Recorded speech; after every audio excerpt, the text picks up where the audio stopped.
YouTube, this is a kind of a story that was put into a song by one of my favorite singers, Reuben McIntyre. And I grew up with this story, like listening to it every Christmas. So, in a lot of ways, I'm doing this for my kids. That way, they can hear me saying it, even when I'm all the way over here in Germany. But I grew up with this, and to Jacqueline and Devin, I love you guys. Alright, here we go. It happened one day, near December's end. Two neighbors called on an old friend, and they found his shop so meager and lean, made gay with 1,000 bows of green.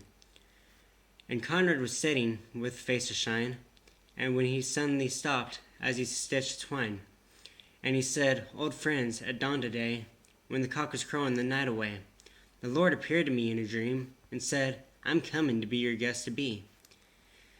So I've been busy with feet astir, strewing my shop with branches of fern.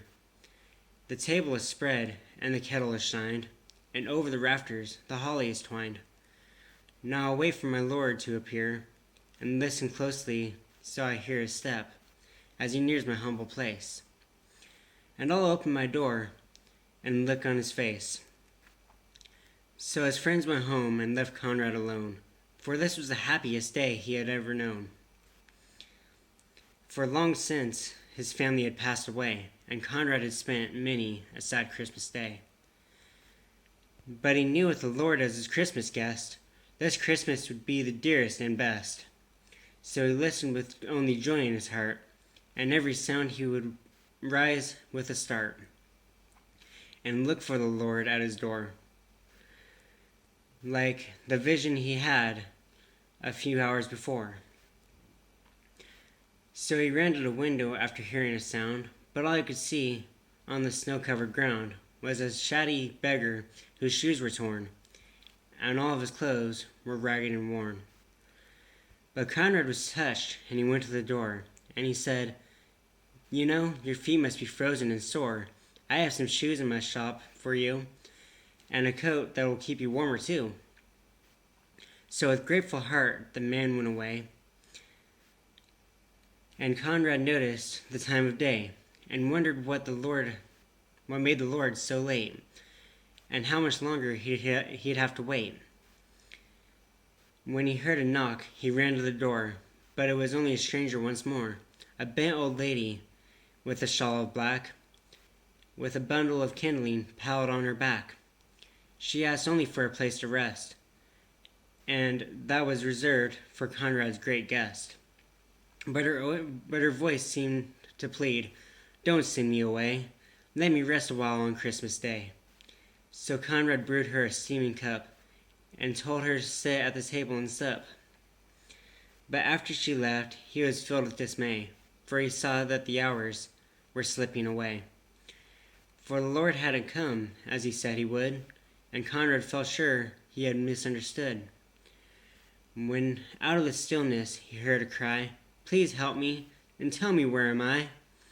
So again he opened his friendly door, and stood disappointed as twice before. It was only a child who had wandered away, and lost from her family on Christmas Day. Again Conrad's heart was heavy and sad, but he knew he should make the little girl glad. So he called her in, and he wiped her tears, and quieted all her childish fears.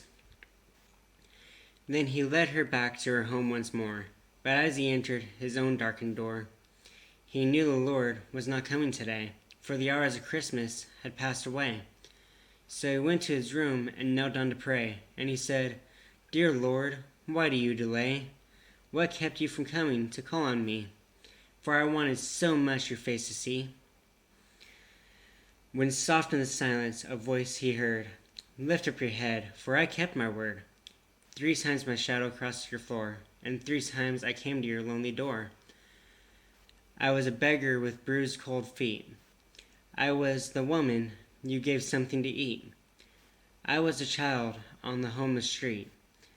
3 times I knocked, and 3 times I came in, and each time I found the warmth of a friend. For all the gifts, love is the best. and I was honored to be your Christmas guest. Thank you for watching.